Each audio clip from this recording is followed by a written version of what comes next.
Aniya karon ang gahom sa pulong sa Diyos nga naglihok, sukad pa sa pagkatukod sa kalibutan. Gahom nga nagasulbad sa nagalinlaing matang sa problema sa kinabuhi sa tao. Nagsumpay sa nabugto nga kadugtungan sa matag higala, bisan diha sa sulod sa panimalay. Naghatag og mahulay niyadto mga kapuyan o nagahatag og nagawasan niyadtong ipang hasol sa gahom sa kagitnit. Kay mao kini ang pulong sa Dios nga nagalihok. Bisan gani ang pagbuhat sa tibok kabuhatan, sumala sa Hebrehanon 11:3, nahimo ang tanang mabutang pinaagi sa pulong sa Dios.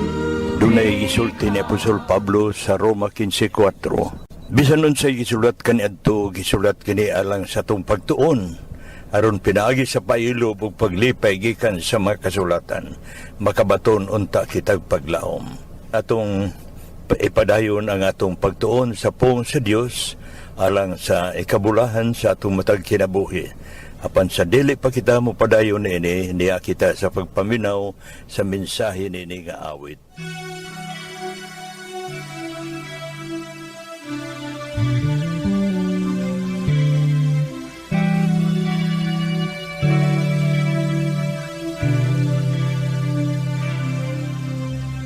O Diyos Amahan, tag-iya sa tanan, Ikaw ang nagmugna ning kalibutan sa kadagatan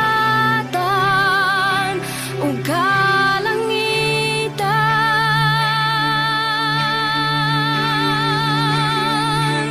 Walay rason nga dili ka na mo simbahon. Walay rason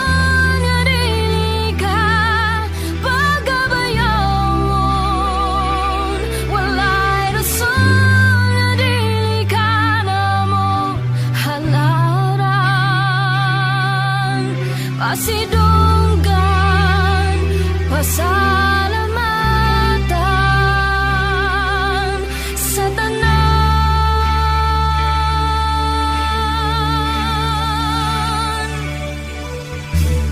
Diyos ni Abraham, Diyos ni Jacob, Diyos ni Isaac, Diyos ka na imong katawhan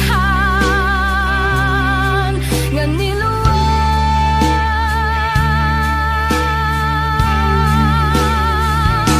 Walay rason nga dili ka na mo simbahon. Walay rason nga dili ka paggabayan.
buntag sa tanan nga nagapaminaw ni ini nga tingog kini ang inyong higala og igsuon diha sa ngalan sa tong buhi nga Dios nga mao si Ginoong Hesukristo.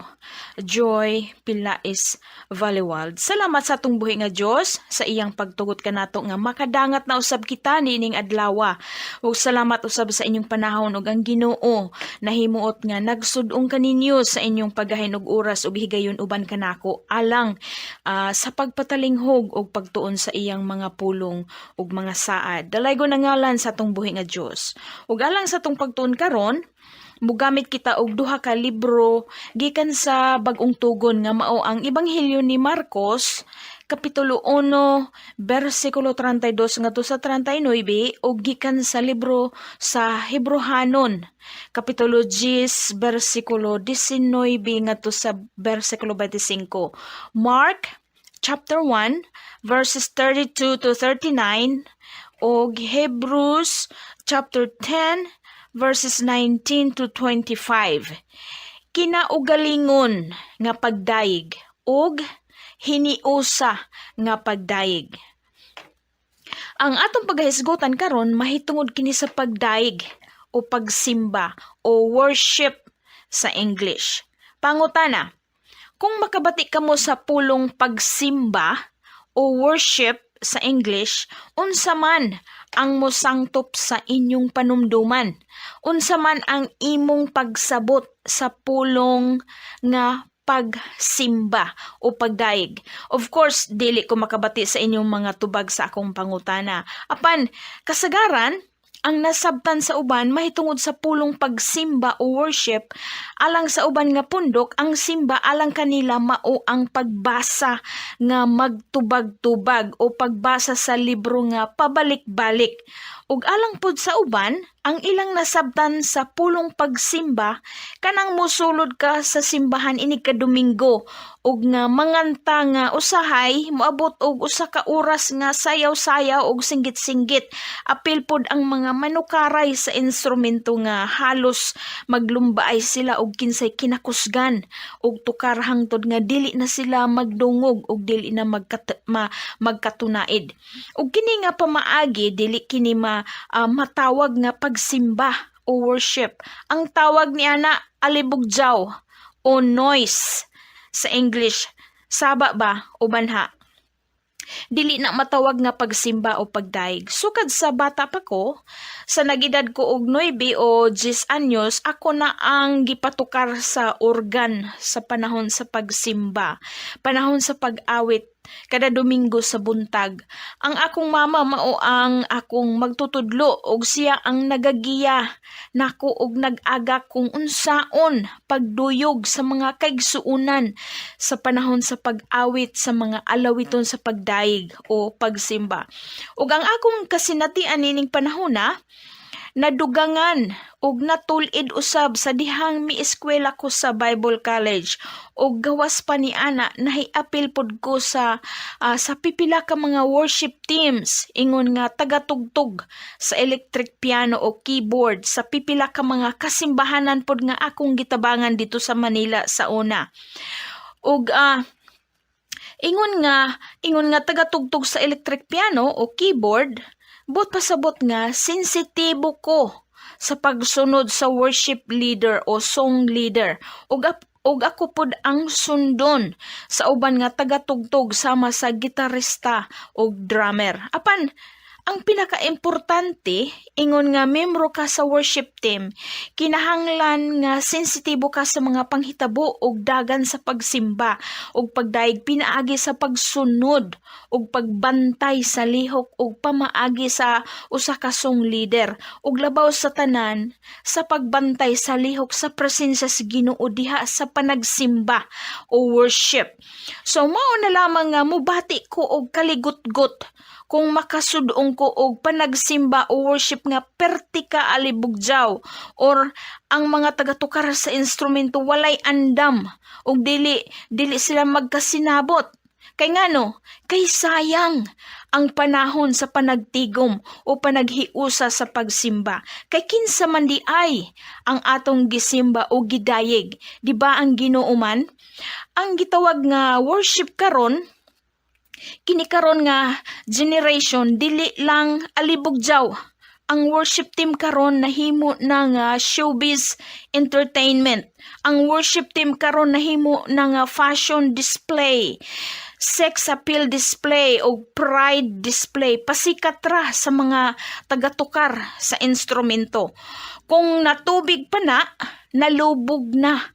Lubog ang tubig ug dili pwede magamit. But pasabot nga lubog ang panagsimba ug wala kahimot sa Ginoo. Kay ang katuyuan sa pagdaig o pagsimba o worship mao ang pag-ila sa kung kinsa ang Dios nga atong gidaig ni anang taknaa o kung kinsa ang Dios nga atong gialagaran, kung unsa ang iyang mga nabuhat ug nahatag nganhi kanato, ug si kinsa ang Dios, si kinsa si Ginoong Hesus sa iyang pagka-Dios. Ang Dios lamang ang angayan nga ituboy sa pagsimba o pagdaig. Apan kasagaran lagi pod sa mga kanta karon nga kantahon sa panahon sa pagsimba kay puro man mahitungod sa kaugalingon nga kasinatian ug kaugalingon nga kahimtang ug pagbati. Dapat unta nga mahitungod sa Ginoo lamang ang anaa sa atong mga alawiton, dili mahitungod sa atong gibati. Ang Biblia sa bag-ong tugon wala kini maghatag kanato og mga pamaagi unsaon sa pagdaig o pagsimba o worship sa English. Apan ang bag-ong tugon naghatag kanato og modelo o ehemplo nga maoy mugiya nato diha sa pagbuhat niining kinauyukan sa kasinatian sa atong pagtuo diha kang Kristo Jesus nga atong Ginoo. Nag-udyo kini kanato sa paggawas o pagpadaplin gikan sa tapok-tapok o sa pahilayo sa makadali gikan sa kadaghanan o grupo ngadto sa atong pag-inusara diha sa pagdaig o pagsimba sa Ginoo. But pasabot nga ang pagsimba o pagdaig dili lamang buhaton nato uban sa kadaghanan, dili lamang sa sulod sa simbahan o sa pagtapok-tapok. Hinunua buhaton jud nato kining pagdaig o pagsimba sa Ginoo bisan og kitarang usa. Makig-istorya ta sa Ginoo nga kitarang usa sa kinaugalingon. Sa lakbit nga kahibalo, kini ato usab nga hinumduman, okay? Nga ang pag-ampo o prayer dili ni puro lang pangadyo sa Ginoo. Ginoo, tagay ko og mauni mauna. Ginoo, ayuha ko sa akong balatian. Ginoo, siluti si talpulanog si talpulana kay gilibak ko. Dili kada ampo mangayo. Dili man sayop ang mangayo sa Ginoo og bisan unsa. Apan ang pag-ampo o prayer pwede pod ni nga puro lang pasalamat sa Ginoo sa tanang butang. Ang pag-ampo pwede nga puro lang pagdayeg sa Ginoo sa tanan nga ijang gibuhat. Ang pag-ampo pwede nga puro lang pagsimba o pagtuboy sa ngalan ni Ginoong Hesus. Dili kay sige lang ta og pangayo, kada ampo pangayo dajon. Sulay ragod ninyo nga kung naa mo gusto nga pangayoon sa inyong tatay o nanay o anak man kaha kana, sulay sa pagpasalamat daan sa makadaghan, pasalamati ng daan, di ba kay ihatag na kanang imong gipangayo kay ngano matandog man ang ilang dughan o kasing-kasing. Inana usab ang atong Ginoo. Imbes nga magsigita og pangayo ni Dia, pasalamatan na lang nato daan bisan wala pa moabot kining atong gipangayo sa Ginoo. So, ang una nga pamaagi sa pagsimba mao kining gitawag nga kinaugalingon nga pagsimba o pagdaig, ug ang atong ehemplo niini nga pagsimba o pagdaig nga nag-inusara o kinaugalingon mao mismo si Ginoong Hesus. Dinhi sa atong teksto sa Marcos Kapitulo 1 sugod sa bersikulo 23 ug hangtod sa unahan nga mga bersikulo atong mabasa dinhi ang sugilanon ni Ginoong Hesus uban sa iyang mga tinun-an nga tibok adlaw ug hangtod na pagkagabi busy si Ginoong Hesus sa pagpanudlo ug pagkadaghan ang iyang gipang-ayo nga mga masakiton ug apil na ang mga giyawa-yawaan. So atong mahulagway ang kakapoy nga gibati ni Ginoong Hesus ug nga ang iyang pamati nga nahubsan siya sa kusog ug nga nagluya siya sa kakapoy. Ug sa pag-abot sa pagkakadlawon, sa wala pa misidlak ang adlaw, milakaw si Ginoong Hesus nga nag-inusara didto sa dapit nga mingaw ug didto siya nagampo. Ug sa pagmata ni Pedro, gipangita ni Pedro si Ginoong Hesus kay lagi nahanaw. Ug sa dihang nakita ni Pedro si Ginoong Hesus, miingon si Pedro sa bersikulo 33, ang tanan nagapangita kanimo Ginoo. Ug mitubag si Ginoong Hesus sa bersikulo 38, mangadto kita sa mga lungsod nga silingan aron magawali usab ako didto. So alang kang Ginoong Hesus, gikinahanglan niya nga mulahi ug mopalayo usa siya kadali gikan sa iyang mga tinun-an aron nga makaistorya niya ang Dios Amahan, aron nga makakuha siya og bag-ong kusog, aron nga makapadayon siya sa iyang mga buluhaton. Sa English, gitawag kini og rejuvenation, pagpabuhi o paghatag kinabuhi o kusog o kalig-on. Ug na battery pa ni sa cellphone, recharging ang tawag nato. Kinahanglan nga i-recharge nato aron nga maka-Facebook na punta, di ba? So kini nga pagsimba o pagdaig nga mag-inusara, gikinahanglan nato kini aron nga makabaton kita og kusog nga sakto alang sa tagsa-tagsa kanato og nga makadayig o makasimba tas Ginoo nga walay pag-ukon-ukon, walay istorbo, walay alibugjaw. Hinunua, kalinaw ang atong matagamtam diha sa presensya sa Ginoo. Dinhi sa pagsimba o pagdaig nga kinaugalingon, dinhi kita makabaton og gahom gikan sa balaang espiritu nga haom alang kanato. Ang number 1 nga kaaway sa pagsimba o pagdaig mao ang pagkalinga o distraction o disturbance. Kini tinuod ni nga kasinatian sa kadaghanan nga sa panahon sa pagsimba o pagdaig, malinga ta sa lain nga mga butang nga atong makita sa atong palibot, di ba? Madistrakta sa atong pagsimba kung naay mga bata nga nagwaras-waras. Madistrakta sa atong pagsimba kung naay magsuot og mubo nga sinina o piot nga karsunis.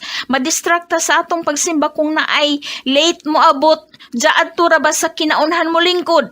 Madistrakta sa atong pagsimba kung naay magistoryahay sa atong likod kay wala sila naminaw sa pastor. Lain po ang ilang topic. Madistrakta sa atong pagsimba kung naay mukalit og hagok samtang nagwali si pastor. Madistrakta sa atong pagsimba kung ang uban sulod gawas sa simbahan samtang nagwali si pastor. Madistrakta nga ang mga nanimbahay kung ang song leader daghan og kanta halos usa ka oras nga plaka. Madistract pod ang uban kung taas ang wali sa pastor. So mao nga gikinahanglan natong tanan ang magdaig og pagsimba nga mag-inusara o kinaugalingon nga magdaig ta og magsimba tas Ginoo nga kita rang usa sa kwarto baka kana o dito baka kana sa puntod sa bukid o sa baybadson ba hinuon o sa lawod sa dagat baka hinuon kana nga matulid nato ang atong kaugalingon nga gibati og panghuna-huna pinaagi sa pagsugid ngadto sa Dios nga kitarang usa ang atong kauban ginuura og aron nga makapanghipos ta o makapanilhig tas atong kalat ug hugaw sa atong kaugalingon kauban ang Dios nga balaan. Kining pagsimba o pagdaig nga mag-inusara, pwede ni nato ikatandi sa pagkaligo nato nga kitarang usa sa banyo. Pulido ang atong pagpanghinlo sa atong mga kaugalingon kaysa maligo ta nga naay kauban. Kay lahi pod katong maligo ta nga naatay kauban didto sa kadaghanan gadto sa swimming pool o sa suba baka na o sa dagat, di ba? Usahay kining magsigi pod ta og uban-uban sa atong mga higala, matakdan pod ta sa ilang mga kinaiya, matakdan ta sa ilang mga sinultian, matakdan ta sa ilang pagkatabian o pagkahimantayon, maapil pod ta og ihap sa mga nang labay, pwede pod nga kitay makatakod sa atong mga higala. Ug ang usa pod ka pananglitan ug kung mosulod ka sa usa ka dapit sa manukan o poultry, inigawas nimo, manimaho pud ka nga iti sa manok, di ba? Ug mosulod pud ka sa baboyan, aw manimaho pud ka nga baboy o pasaw. So gikinahanglan jud nga mopalayo usa ta sa makadiyot ug nga gikinahanglan jud nga maligo ka ug manghinlo ka sa imong kaugalingon. Gikinahanglan nato ang personal nga rejuvenation o pagpakabuhi, personal cleansing o paghinlo, personal correction o pagtulid, personal power o recharging sa gahom sa balaang espiritu. Sama sa cellphone nga atong i-charge jud aron nga naay power og mapuno ta og presko og lig-on kita kanunay nga muasdang sa kaaway nga dili nato makita nga mao ang yawa. Ug ang ikaduha nga pamaagi sa pagsimba mao kining gitawag nga hiniusa nga pagsimba o pagdaig ug mao kini ang atong ginahimo kasagaran matag Domingo o sa bisan unsa nga adlaw man kana basta panagtigom. Dili panagtigom sa kaon, okay? Lubog kana nga klase sa panagtigom. Panagtigom sa pagsimba o pagdaig sa Ginoo. Gitawag kini sa English og corporate worship or communal worship. Together. Buot pasabot panagtigom, hiniusa nga pagsimba o hiniusa nga pagdaig. Ang kaluwasan nga nabuhat ni Ginoong Hesus mao ang ganghaan sa pagdaig o pagsimba. Sa kinabuhi ni Ginoong Hesus, gipakita niya ang iyang pagkamaminatud-on, ang iyang pagkamaluluy-on o pagkamanggihinatagon. Ug pinaagi sa iyang kamatayon, giablihan ni Ginoong Hesus ang ganghaan aron nga kitang tanan makaduol ta sa Dios Amahan. Ug kining pagduol kanato ngadto sa Dios Amahan, posible lang kini pinaagi kang Ginoong Hesus tungod sa iyang pagsunod sa mando sa Amahan. Sa Hebrehanon kapitulo 9 bersikulo 14, nagsulti didto nga gihinluan kita sa dugo ni Ginoong Hesus aron nga makaalagad kita sa Dios. Ug mao nga dinhi sa atong teksto sa Hebrehanon kapitulo 10 bersikulo 19 ngadto sa 25, ang nagsulat niini nga libro gidasig niya ang kadaghanan o ang tanan nga mga magtotoo kang Kristo aron sa paghiusa diha sa pagsimba og pagdayeg sa Ginoo ug nga kining hiniusa importante jud alang sa tanan. Pinaagi sa hiniusa nga pagsimba o pagdaig sa Ginoo, mabato na nato ang panagtinabangay, pagdasig sa matag usa. Pinaagi sa hiniusa nga pagsimba, magdinasigay ang mga kaigsuonan diha sa pagtuo ug sa pagpadayon sa pag-alagad sa atong buhi nga Dios. Ang bersikulo 19 sa Hebrehanon kapitulo 10 nag-ingon, busa maigsuon sa may pagpangahas kita sa pagsulod sa dapit nga balaan tungod sa dugo ni Hesus. Bersikulo 20, pinaagi sa dalan nga iyang gitukod alang kanato usa ka bag-o ug buhi nga dalan pinaagi sa tabil kung sayron pinaagi sa iyang unod. Bersikulo 22, manuol kita uban ang matuod nga kasing-kasing nga may hingpit nga katinuan sa pagtuo. Sa nasabligan ang atong mga kasing-kasing gikan sa usa ka dautan nga kaisipan ug sa nadigo ang atong lawas sa tubig nga maputli. Bersikulo 23, magmaligon kita sa pagsugid sa atong paglaom aron dili kini matarog kay matinumanon ang nagsaad. Bersikulo 25, nga dili magsalikway sa atong kaugalingong panagtigom sumala sa nabatasan sa uban kundili magtinabangay ang usa ug labi na gayod kung gitan-aw ninyo nga nagakahaduol ang adlaw. Kining pulong magtinabangay dili ni one-way ticket o dilibot pasabot nga usara ka tawo ang mudasig, dili kay usara ka tawo ang mutabang. Ikaw nga gidasig, mudasig pud ka sa uban. Ikaw nga gitabangan, kinahanglan mutabang pud ka sa uban. Dili kay tagadawat ra ka sa pagdasig, dili kay tagadawat ra ka sa tabang. Hinakog ka na. Ang bersikulo 24 og nagingon, og magpinalandungay kita ang usa ug usa aron sa pag-aghat ngadto sa gugma og sa maayong pagbuhat, pag-aghat, bot pasabot, pagdasig, pagtandog, pagpaabtik sa kasing-kasing sa pagbuhat sa mga maayong butang alang sa usag-usa. Tinuod man pud ni nga naayuban nga mga magtutuo kang Kristo nga okay ra sila og dili sila makasimba. Okay raman ka na basta nga nagtubo ang imong pagtuo og lig-on og dili ka luya, dili ka kay paling-paling ang imong tinuuhan. Unya lain ang imong tinuuhan karon, lain ang tinuuhan ugma, lain ang imong tinuuhan. Naapod uban nga dili kumpleto ang ilang semana og dili makasimba, maayo pud na kana nga kasinatian. Depende raman pud lagi sa atong sitwasyon. Basta ang importante nga nagtubo ta og nga lig-on ang atong pagtuo diha sa Ginoo. Ug ato usab hinumduman nga ang pagsimba ug pagdaig nga kahimot-an sa Ginoo mao ang pagsimba ug pagdaig nga gikan sa mapasalamaton ug malipayon nga kasing-kasing. Give thanks with a grateful or cheerful heart. Importante jud ning pagpasalamat sa Ginoo. Sama sa akong gisulti kaganina nga ang pag-ampo dili puro lang pangayo. Pagsugod pa lang sa pag-ampo diretso na pangadyo sa Ginoo. Ginoo tagaig ko og kabaskog sa lawas. Pero unsaon man paghatag sa Ginoo nimo og kabaskog nga gitambagan man gani ka sa doktor nga adjaw lagi palabi og kaon og humba, wa man ka maminaw, mao nasakit ka. Ginoo tagaay ko og ipalit og bagas. Tagay kog ipalit og bugas, pero ang pangutana makamao ka bang muhatag sa ikapulo og naay imong madawat? Maigsun kog higala, kining duha ka klase sa pagsimba o pagdaig, kining kinaugalingon o inusara nga pagsimba og hiniusa nga pagsimba o pagdaig. Importante kini silang duha alang kanato. Importante alang kanato ang pagdinasigay sa usag-usa. Ilabi na alang sa mga nangaluya sa ilang pagtuo ug sa mga luyahon sa pagtuo. Importante alang kanato ang pag-aghat sa pagbuhat og maayo alang sa usag-usa. Importante usab alang kanato ang kinaugalingon nga pagsimba og pagdaig sa Ginoo kay dinhi kita makabaton og pinasahi nga kusog og gahom nga gikan sa balaang espiritu. Ang kusog og gahom nga gikan sa balaang espiritu maoy atong gikinahanglan ilabi na nining katapusan sa mga adlaw. Dalaygon ang ngalan sa atong buhi nga Dios. Magampo kita.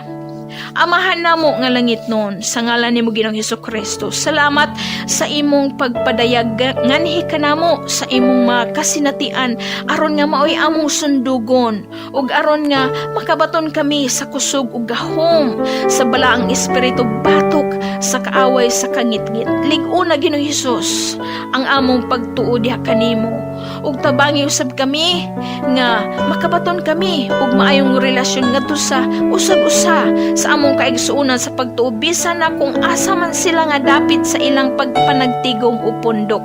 Ug sa katapusan nga mga adlaw ikaw raman ang Dios nga Dios sa mga Dios nga angay namo nga alagaran. Dalaygon og simbahon namo ikaw Ginoong Hesus. Ang imong ngalan lamang mahimaya. Amen og amen. So turn your eyes upon Jesus. Look full in His wonderful face, and the things of earth will grow strangely dim in the light of His glory. Mga kaigalaan ng mga kaigsuonan, alang kaninyo nga walay higop pang kaibado kung hain kita nihini nga nagapagawas sa mensahe ang among dapit God's Miracle Revival Center San Agustin Tomas Opo sa Dirlite. Nagabi-abi kami kanunay sa tanan nga mudool alang kanila nga dunay pagpanginahanglan labi na sa mga butang espiritu anon. Dugang paniana ang atong kinabuhi samtang nagpadayon pa usap. Ato kining paimuslan kay dunay mga maayong butang nga ato ng nasinati sa itong kinabuhi kung ato kining gipagawas nga na kaninyo sa mga butang nga gikinahanglan nga atong mabatunan dinhi sa atong gitanon nga kinabuhi. Ayong salvation buntag to tell. Just turn your eyes upon Jesus. Look full in His wonderful face, and the things of earth will grow strangely dim in the light of His glory.